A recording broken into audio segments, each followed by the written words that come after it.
안녕하세요. 2011년 10월 9일 필기문제 30번부터 다시 시작하겠습니다. 31번 밀가루 중 손산 전분이 제빵 시에 미치는 영향으로 옳은 것은? 이라고 했을 때, 자, 우리 옳은 것은? 이라고 고르라 했죠. 이제 거기서 정답은 3번. 손산 전분은 제빵 시 발효가 빠르게 진행하고 반죽 시 흡수가 빨라서 이제 흡수량이 많다. 그래서 발효가 빠르게 진행된다 라고 정답 맞춰주시면 되겠고요. 다음 중 밀가루에 함유되어 있지 않은 색소는? 했을 때, 밀가루에 함유되어 있지 않은 색소는? 이라고 하면 우리 밀가루에는 대부분 이제 색소, 함유되어 있는 색소는 크산토필 맞고요. 약간의 카로틴 맞고요. 그 다음에 플라보닌이 있는데, 우리 멜라닌은 우리 머리카락 속에 머리카락 색깔의 멜라닌이 많고 적고에 달라서 검정 머리가 되냐, 뭐 갈색 머리가 되냐, 아니면 노랑 머리가 되냐, 이건데 밀가루에 함유되어 있지 않습니다. 그리고 다음 33번 볼게요. 일반적으로 신선한 우유의 pH는? 했을 때 정답은 4번입니다. 우유의 pH는 6.6이고요.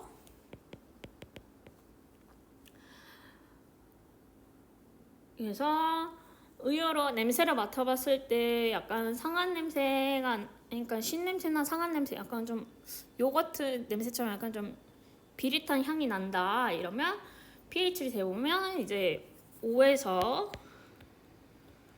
6.2 사이입니다. 그리고 5 미만으로 되면, 5 이하로 되면 식품이 아니다 라고 생각을 해주시면 돼요. 먹을 수가 없어요. 그래서 33번의 정답은 pH는 6.6, 우유의 pH는 6.6이다. 다음 문제 볼게요. 글리세린에 대한 설명으로 틀린 것은? 이라고 했을 때, 글리세린이 뭐냐라고 생각하면 되는데, 글리세린이 틀린 것은 하면, 글리세린은 3개의 수상기를 가지고 있으며 지방의 가수분해를 해서 얻는다. 그래서 무색무취의 액체다. 맞고 수상기를 갖고 있다. 색과 보존을 도와준다. 갖고 있는데, 우리 4번 문제 보면 탄수화물, 우리 지방의 가수분해지 탄수화물의 가수분해가 아니에요. 정답은 4번. 34번의 정답은 4번이 되겠습니다. 35번 볼게요. 제빵에 있어 일반적으로 껍질을 부드럽게 하는 재료는? 이라고 했을 때, 부드럽게 하는 재료는? 했을 때 밀가루는 부드럽게 하지 않죠. 더 퍽퍽하게 만들죠. 소금은 짠맛을 나게 하고, 짠맛을 하는 재료는? 했을 때 밀가루 아니고 소금 아니고 이스트도 껍질을 부드럽게 하지는 않습니다. 마가린이 정답인데, 마가린은 반죽의 탄성을 약화시킨다. 반죽 탄성을 약화시킨다 해주시면 되고, 그래서 정답은 3번이고 36번 보겠습니다. 전분을 효소나 산에 의해 가수분해시켜 얻은 포도당액을 효소나 알칼리 처리로 포도당 과당으로 만들어 놓은 당의 명칭은 무엇일까요? 라고 했을 때, 우리 요거는 이제 바로 아셔야 되는 게 이성화당이라고 하고, 이성화당 같은 경우는 전분의 효소나 산에 의해 가수분해시켜 얻은 포도당을 효소나 알칼리 처리로 포도당 과당으로 얻은 것 해서 청정음료, 약간 이렇게 생각을 해주시면 됩니다. 37번 볼게요. 빵 반죽의 이스트 발효 시 주로 생성되는 물질은? 했을 때, 우리 빵 발효 시에 주로 생성되는 물질 했을 때 알코올과 이산화탄소겠죠. 이제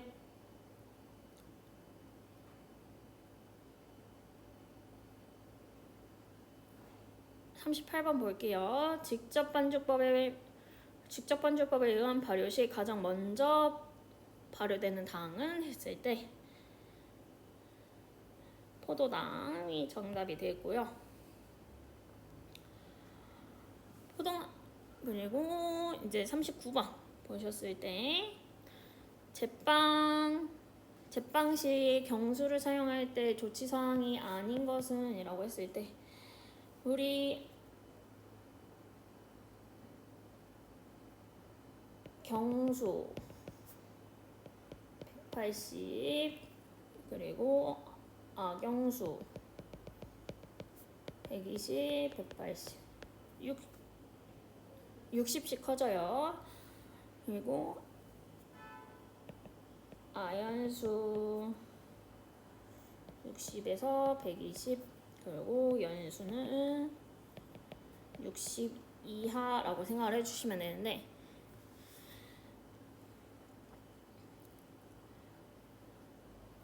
우리 경수 사용했을 때 조치사항이 아닌 것은 이라고 하면 경수는 센 물이라고 하고 반죽했을 때 단단하고 발효가 느려요. 그렇게 해서 경수 사용 시 물량 증가, 이스트 사용량 증가,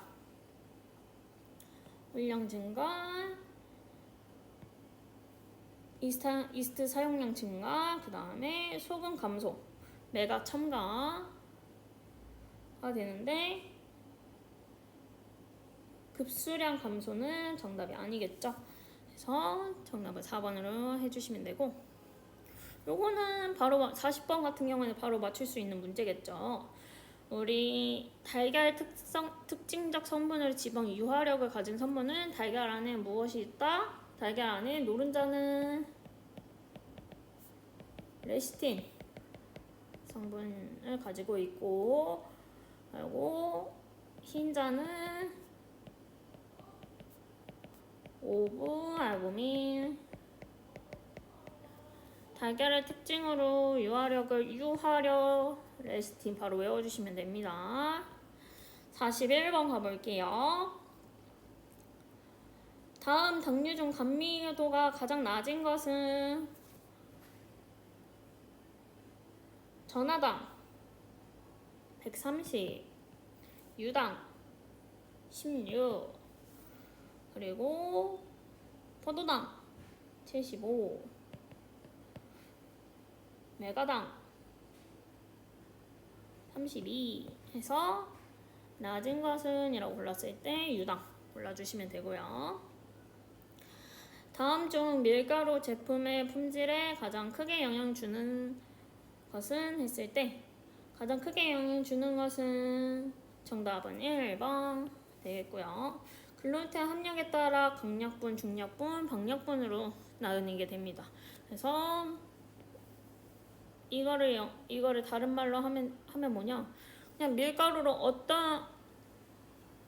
어떻게 나누냐? 한국의 밀가루는 어떻게 나누냐?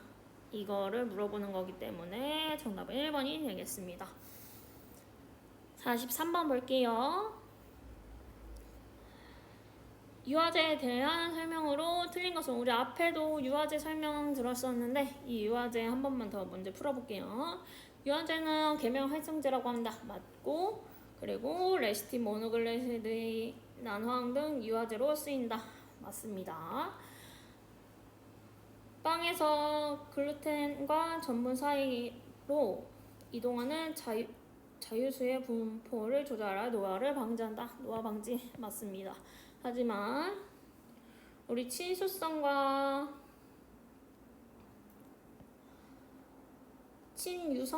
친수성은 1대1로 되어 있어서 유지에 높고 물에도 분산되기 때문에 요거는 틀리다라고 할 수 있어요.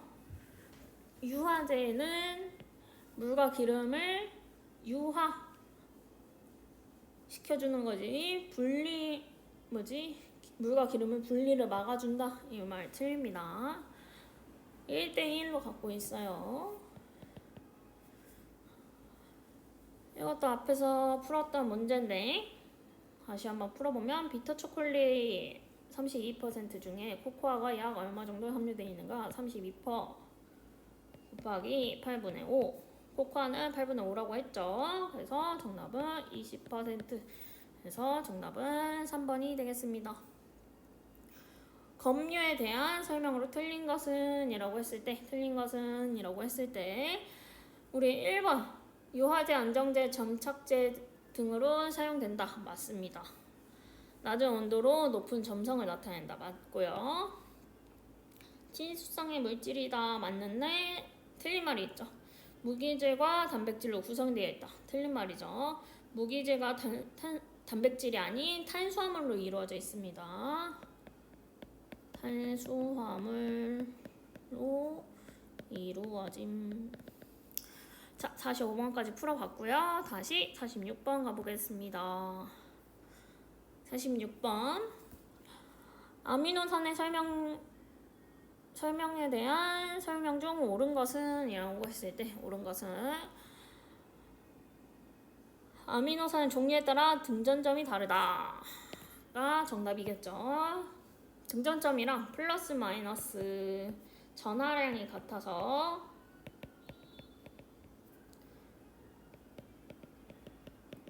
단백질의 중성이 되는 pH 시기를 말합니다. 등전점에서 용해도가 낮아져 결정을 석출하고 아미노산은 단백질을 구성하며 단백질 특성을 부여하겠죠. 다음 문제 볼게요. 47번 무기질에 대한 설명으로 틀린 것은 했을 때 틀린 것은 하면 우리 정답은 1번 나트륨은 결핍이 없으며 소금, 육류 등에 많다. 문제 해설 보면 마그네슘이 결핍 시에는 혈압 아니면 수동냉증이 생기고 마그네슘이 다시마, 견과류, 바나나, 콩, 아보카도, 우유에 많이 들어있어요. 근데 나트륨의 결핍 시 구토, 발한, 설사 증상이고 그리고 급원 식품으로는 소금, 육류, 치즈, 김치입니다. 소금, 육류, 결핍이 없으며 말이 틀렸죠? 그래서 정답은 1번이 되겠습니다. 다음 볼게요. 48번 단백질의 소화 흡수에 대한 설명으로 틀린 것은 이라고 했을 때 우리 단백질은 소장에서 완전히 분해되지 않는다. 틀린 것은 이라고 골랐을 때 소장에서 단백질이 완전히 흡수되겠죠. 흡수된다. 그래서 정답은 48번. 그리고 우유 한 컵에 지방이 6%라면 지방으로부터 얻을 수 있는 열량은 우리 요거 449죠.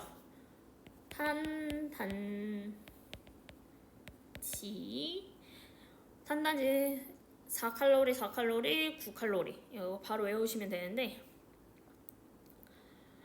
지방이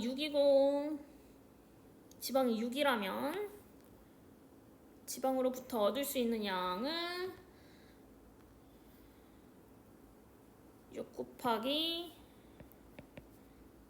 9 해서 54 칼로리 해서 정답은 3번이라고 하면 될 것 같아요. 자, 50번 볼게요. 50번. 혈당 저하에 가장 관계 깊은 것은 인슐린이겠죠. 혈당 저하되면 인슐린 맞는다 하잖아요. 혈당 유지 호르몬은 인슐린 체내 0.1% 유지하고 있습니다. 정답은 1번이 되겠고요. 식품 영양학 한번 들어가 볼게요. 식품 영양학. 식자재 교차 오염으로 예방하기 위한 보관 방법으로 잘못된 것은 이라고 했을 때 정답은 4번이고요. 이게 그냥 읽어보면 틀린 맛은 식자재와 비식자재를 식품 창고에 한꺼번에 보관하면 안 되겠죠.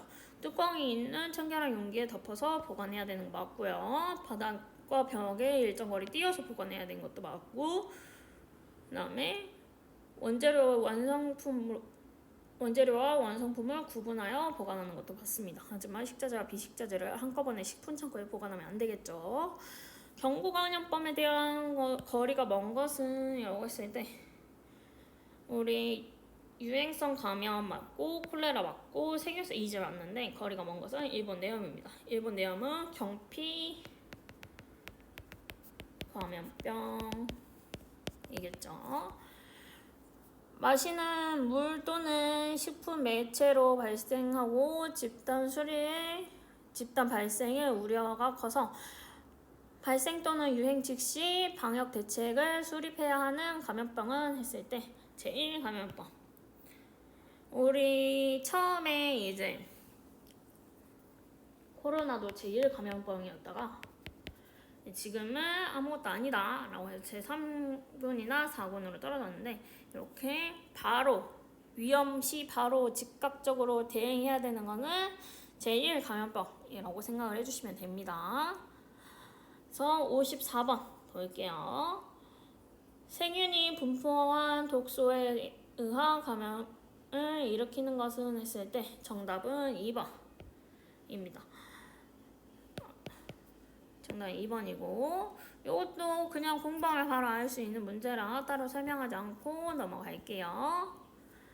자, 55번 풀어볼게요. 55번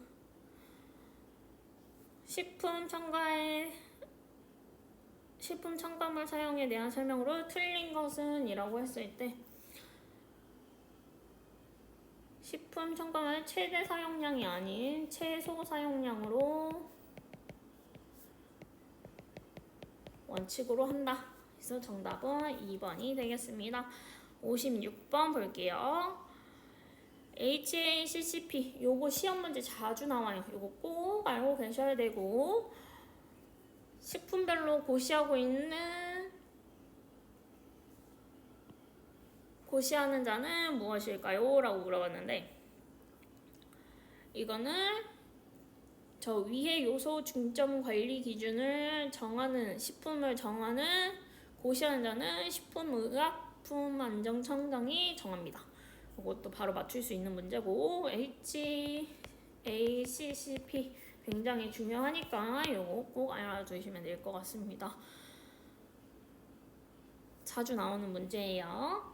경구 감염병 57번 볼게요. 경구 감염병에 대한 설명 중 틀린 것은 이라고 했을 때 틀린 것은 정답은 2번이고 식중독과 경구 감염병에 비교해서 암기하면 식중독은 장복기가 짧고 면역력이 안 되고 2차 감염이 없고 다량의 균이 발생되고 식품을 통해 감염되고 반대로 경구 감염병은 잠복 길고 그리고 면역되고 2차 감염이 있고 미량의 균으로 발생됩니다. 그래서 틀린 내용은 2번이다. 경구 감염병은 단순 식품균이 단순 체내에 들어오기 위한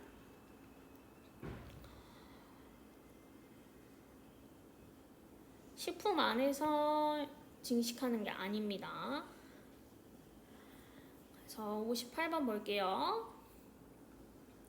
주기적으로 열이 반복되어 나타나는 파상열이라고 불리는 인수감통 곤충병은 했을 때 정답은 3번 브루셀라병. 브루셀라라 산양이나 양, 돼지, 소에 감염되면 유산을 일으키는데 인체 감염 시 고열은 38도에서 40도에 2주에서 3주 주기적으로 나타나는 걸 파상열이라고 한다. 이거도 바로 맞출 수 있는 문제고요. 59번 볼게요. 메틸알타놀의 중독 증상과 거리가 먼 것은 이라고 했을 때 거리가 먼 것은 환각입니다. 메탄올은 이제 아세트산 제조와 화학 합성, 부동산 용매로 사용되는 무색 인화성 액체입니다. 그래서 메탄올 섭취 시 두통과 구토를 심하면 실명이 원인이 될 수 있다. 요거 1번, 2번, 3번 맞는데 환각 증상 없습니다. 그래서 60번 마지막 문제 볼게요. 보툴리누스 식중독에서 나타날 수 있는 주요 증상 및 징후가 아닌 것은 이라고 했을 때 보툴리누스균의 증상은 구토, 설사 맞고 호흡곤란 맞는데 사망, 시력 저하, 동공 확대, 신경마비가 나타나는 게 맞지만 정답은 3번 출혈이 나타나지 않습니다. 그래서 60번의 정답은 3번이 되었고요. 우리 제거기능사 2011년 10월 9일 필기문제, 기출문제 60문제까지 다 마무리했고요. 우리 강의는 여기서 마무리하겠습니다. 감사합니다.